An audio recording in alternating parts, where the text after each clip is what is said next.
जय मसीह की press the Lord. आइए हम लोग वचन में जाएंगे। मत्ती रचित सुसमाचार अध्याय 5 का हम लोग 21 से आगे देखते जाएंगे। देखिए, आप लोगों के लिए पढ़ना चाहूँगी। लिखा गया है कि तुम सुन चुके हो कि पूर्व काल के लोगों से क्या कहा गया था कि हत्या न करना, और जो कोई हत्या करेगा वह कचहरी में दंड के योग्य होगा। परंतु मैं तुमसे यह कहता हूँ कि जो कोई अपने भाई पर क्रोध करेगा वह कचहरी में दंड के योग्य होगा, और जो कोई अपने भाई को निकम्मे कहेगा वह महासभा में दंड के योग्य होगा। तो भाई और बहनों, इनसे पहले जो हम वीडियो को देखें तो इनसे ये इस प्रकार लिखा गया है कि जो व्यवस्था और जो भविष्यवक्ताओं के पुस्तक में लिखा गया है उस विषय को मैं लोप करने के लिए नहीं आया हूँ, बल्कि उनको पूरा करने के लिए आया हूँ बोल के। तो देखिए भाई और बहनों, इस जगत में जितने भी प्राणी वास करते हैं, जिनके मतलब श्वास की वायु जो ग्रहण करता है, हर एक मनुष्य जाति जितने हैं, हर एक लोग कोई भी व्यवस्था को पालन नहीं कर पाया। तो इसी वजह से यीशु मसीह ने इस प्रकार बोल रहे हैं कि मैं व्यवस्था को लोप करने के लिए नहीं, बल्कि उसको पूरा करने के लिए आया हूँ। और यीशु मसीह ने जगत में आकर व्यवस्था को पूरा करने के लिए वह बोल रहा है। तो देखिए, जब हम इनसे जो पहले वीडियो में देखे कि दुनिया में जो हम बाइबल में भी देखे थे कि जो इस्राएली लोग और उनके पीछे जो भी आए बहुत सारे लोग, उन सभी के जो बारे में देखते हैं, उनके जीवन के बारे में, तो कोई भी व्यवस्था का पालन नहीं कर पाया, बल्कि हर एक लोग व्यवस्था उसमें क्या हो गए, चूक हो गए। तो जब चूक हो गए तो इस प्रकार लिखा गया था इसमें कि अगर कोई व्यवस्था की एक भी छोटी से छोटी एक भी आज्ञा को तोड़ेगा तो वो क्या कहलाएगा, सबसे छोटा कहलाएगा। तभी मनुष्य ने कोई भी व्यवस्था को पालन नहीं कर पाया, जिस वजह से यीशु मसीह ने जगत में आया और खुद उस व्यवस्था को पालन किया, जिस वजह से वो सबसे महान स्वर्गराज में कहलाया। और फिर यहाँ पर लिखा गया है कि तुम सुन चुके हो कि पूर्व काल में लोगों से कहा गया था कि हत्या न करना, और जो कोई हत्या करेगा वह कचहरी में दंड के योग्य ठहरेगा। तो देखिए, यहाँ पर हत्या के बारे में लिखा गया है। जैसे व्यवस्था में एक जो व्यवस्था है हत्या न करना बोल के भी लिखा गया है। तो व्यवस्था में जो लिखा गया है कि हत्या न करना, तो इस प्रकार से जो परमेश्वर के पुत्र यीशु मसीह ये कहता है कि जो हत्या करेगा वो कचहरी में दंड के योग्य होगा। परंतु मैं तुमसे यह कहता हूँ कि जो कोई अपने भाई पर क्रोध करेगा वह कचहरी में दंड के योग्य होगा, और जो कोई अपने भाई को निकम्मा कहेगा वह महासभा के दंड योग्य होगा। तो भाई और बहनों, हत्या का मतलब ये है कि अगर हम अपने भाई को निकम्मे बोल रहे हैं, अगर हम लोग अपने भाई के ऊपर क्रोध कर रहे हैं, तो ये क्या है, हत्या है। तो भाई और बहनों, आप सोचिए कि आप कभी भी अपने भाई को या अपने बहन को कभी निकम्मे बोले हैं या कभी क्रोध किए हैं। तो व्यवस्था के अनुसार आप अगर क्रोध किए हैं और आप अगर निकम्मे बोले हैं तो आप क्या किए हैं, भाई की हत्या किए हैं। तो व्यवस्था ये कहता है कि अगर कोई निकम्मे बोल रहा है, क्रोध कर रहा है अपने भाई के ऊपर, तो वो दंड की योग्य हैं। तो इसीलिए भाई और बहनों, हम मनुष्य अपने जीवन में व्यतीत करते हैं, अपने परिवार में रहते हैं, अपने गांव में, समाज में रहते हैं, तो ऐसे नहीं कि हम किसी को क्रोध नहीं करते, बल्कि हर एक दिन हर एक पल हम किसी के ऊपर क्रोध ही करते हैं, किसी को हम तुच्छ ही समझते हैं, किसी को हम लोग निकम्मे ही कहते हैं। तो व्यवस्था के अनुसार अगर हम देखा जाए तो क्रोध करना हत्या करने के समान है, निकम्मे बोलना हत्या करने की समान है। अगर हम किसी को निकम्मे बोल रहे हैं, किसी को क्रोध कर रहे हैं, तो वो हमें क्या कर चुके हैं, हम लोग हत्या कर चुके हैं। तो भाई और बहनों, क्या हम इस व्यवस्था को पालन कर पाएंगे? क्या हम किसी को कभी क्रोध नहीं करेंगे? क्या हम कभी किसी को तुच्छ नहीं समझते? क्या हम कभी किसी को निकम्मा नहीं समझते? अगर हम समझते हैं तो हम क्या हो गए, इस व्यवस्था से हम लोग क्या हो गए, तोड़ दिए, और जिसका फल क्या है, हम लोग सबसे छोटा कहलाएंगे। तो यीशु मसीह ने इस प्रकार किया, हम मनुष्य कभी भी नहीं कर पाते। तो इसी वजह से इस प्रकार लिखा हुआ है कि मनुष्य कभी भी व्यवस्था को पालन नहीं कर पाएगा। अगर हम किसी को क्रोध करें तो किसी की हत्या करें, और हत्या करना व्यवस्था के खिलाफ है। तो देखिए, और भी आगे हम देखेंगे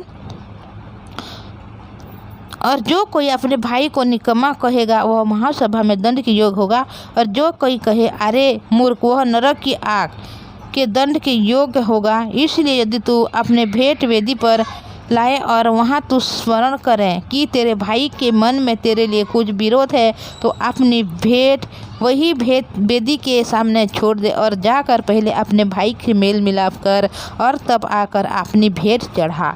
तब तक तू अपने मुर्दई के साथ मार्ग ही में है और उसे झटपट मेल मिलाप कर ले। कहीं ऐसा न हो कि मुर्दई तुझे हाकिम को सौंपे और हाकिम तुझे सिपाही को सौंप दे और तू बंदीगृह में डाला जाए। मैं तुमसे सच सच कहता हूँ कि जब तक तू कोड़ी भर ना दे तब तक वहाँ से छूटने न पाएगा। तो देखिए भाई और बहनों, किस प्रकार ये वचन जब हम देखते हैं तो हमें इस प्रकार लगता है कि हम मनुष्य की कोई भी बस की बात नहीं है, हम मनुष्य कभी भी व्यवस्था को पूरा नहीं कर पाते। अगर हम चर्च में हैं, कोई भेंट चढ़ा रहे हैं और उस समय हमें स्मरण आ रहा है कि हमारे भाई के साथ हमारी मेल नहीं है, हमारे भाई को हम लोग निकम्मे बोले हैं, हमारे भाई को हम अपने हृदय से क्रोध किए हैं, तो हम उसी समय क्या करेंगे, जाके भाई के साथ क्या करेंगे, मेल मिलाप करेंगे और आके क्या करेंगे, तभी हम भेंट को चढ़ाएंगे।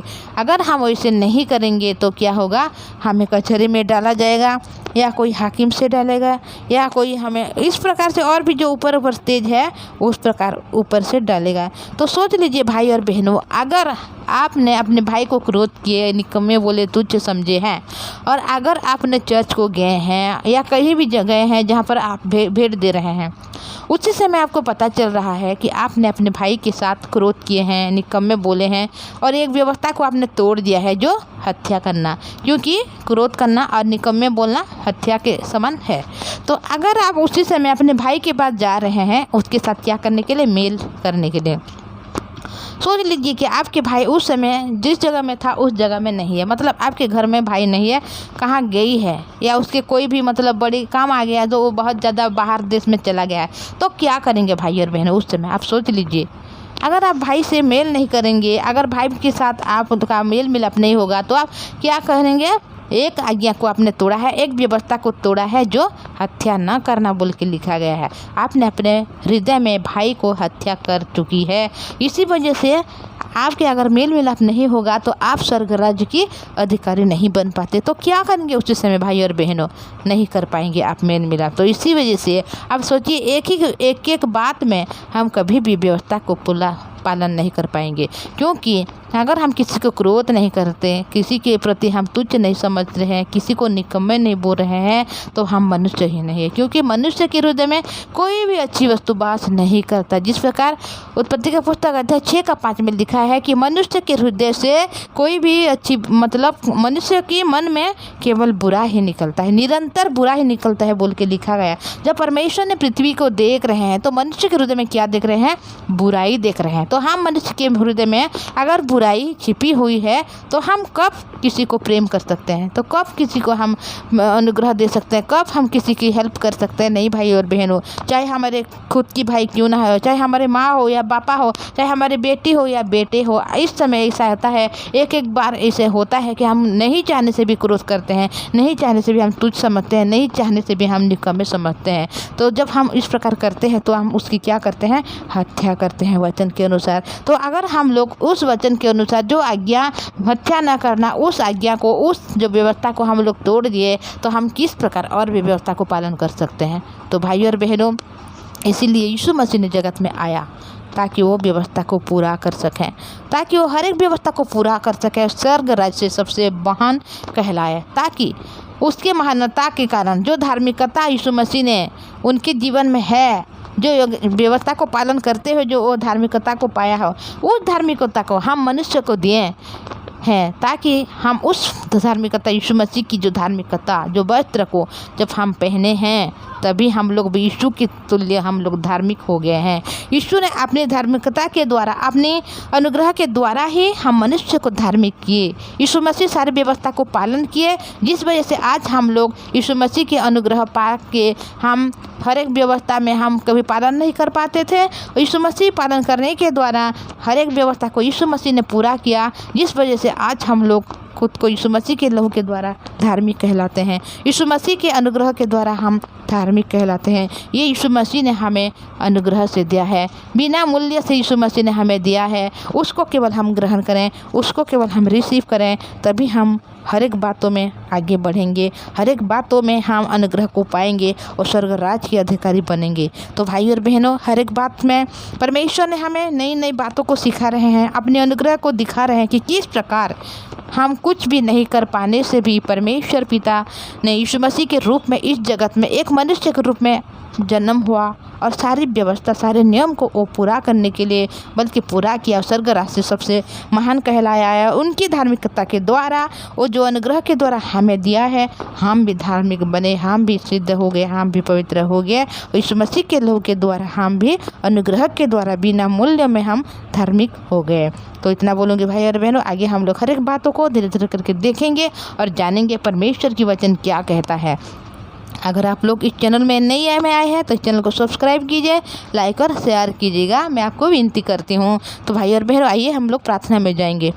पवित्र परमेश्वर पिताजी, धन्यवाद आपकी दया करुणा के लिए, आपने संभाल कर रखा है प्रभु जी। आज जब हम जीवित वचन को देखते हैं कि हत्या करना एक व्यवस्था की उल्लंघन करना है प्रभु जी, और जो अपने भाई को क्रोध करता है, निकम्मे कहता है, तुच्छ समझता है, वो ही हत्या करता है बोल के लिखा गया है।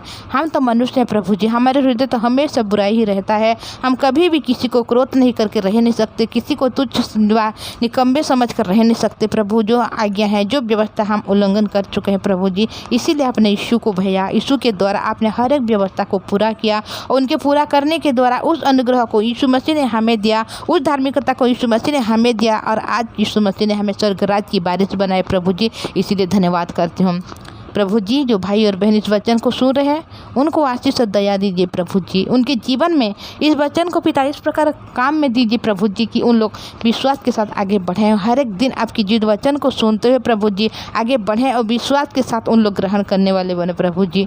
प्रभु जी, हम मनुष्य कुछ भी नहीं प्रभु, हमारे द्वारा कुछ भी नहीं हो सकता। हाँ पिता, आज हम जीवित हैं प्रभु, आपके अनुग्रह है। अब हम लोग बात कर रहे हैं, आपकी दया है।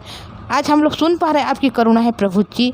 पर पिता परमेश्वर, मनुष्य तो धूली और बाली के समान है प्रभु। इस धूल को अगर कोई फूंकता है तो कहाँ गिरता है पता नहीं चलता, पर भी पिता परमेश्वर आपने यह हमारे जो धूल के बराबर इस मनुष्य को आपने प्रेम किया, दया किया प्रभु जी। हमारे भाई बहन के जीवन में आशीष को दिया, आपके सुसमाचार को दिया, आपके जीवित वचन को दिया है प्रभु जी। इसीलिए धन्यवाद करती हूँ प्रभु जी। हमारे भाई और बहन को आपने चुना, अनुग्रह आशीष देकर हर एक बातों में महान बनाया, इसलिए धन्यवाद करते हैं। ये दुआ प्रभु यीशु मसीह के नाम से मांगते हैं, आमीन।